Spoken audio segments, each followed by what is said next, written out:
Dalam perjalanan sejarah, Tanakh, kitab yang dipegang oleh bangsa Yahudi, menjadi dasar dari apa yang kemudian disebut Kristen sebagai Perjanjian Lama. Namun di dalam lembaran-lembarannya, tersimpan bahasa yang jauh dari kesucian. Ada kisah tentang dada yang diraba, zakar yang disamakan dengan kuda, dan puisi erotis yang dijadikan kitab. Yehezkiel 23 mengkan bangsa Israel seperti perempuan pezina, bahkan menuliskan dengan gamblang bagaimana tubuh mereka dinikmati. Yesaya 36 berbicara tentang orang yang dipaksa makan kotoran dan minum air kencing. Kidung Agung penuh dengan erotisme tubuh, dan Ulangan 23 berbicara vulgar tentang organ kelamin.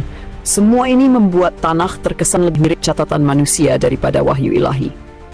Ketika bangsa Yahudi tersebar dan banyak yang tidak lagi memahami bahasa Ibrani, muncullah terjemahan Septuaginta, yakni alih bahasa Tanakh ke dalam bahasa Yunani pada abad ke-3 SM di Alexandria.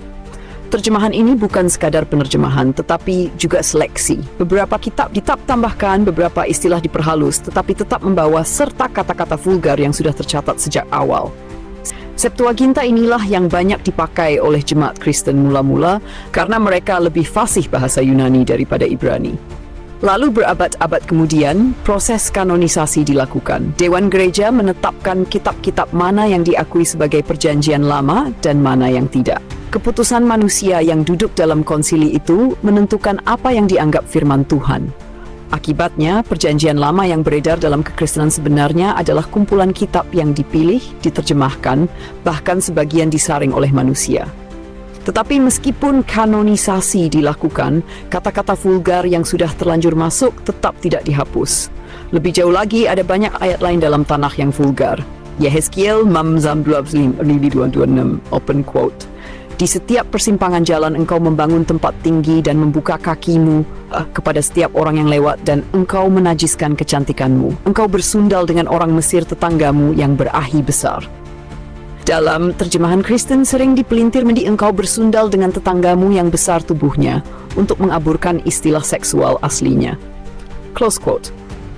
Habakuk 2:19, open quote. Celakalah orang yang memberi minum kepada sesamanya dengan mencampurkan racun dan membuatnya mabuk, supaya dapat memandangi aurat mereka. Banyak terjemahan Kristen menghaluskannya menjadi supaya dapat melihat ketelanjangan mereka, agar tidak terdengar kasar. Close quote. Yesaya 11, open quote. Tuhan akan membongkar kepala perempuan Sion dan membuka aurat mereka. Dalam Alkitab Kristen diterjemahkan lebih samar. Tuhan akan menyingkapkan bagian-bagian yang tersembunyi. Close quote. Open quote. Mereka bersundal di Mesir. Tentu Mesir. Mereka bersundal sejak masa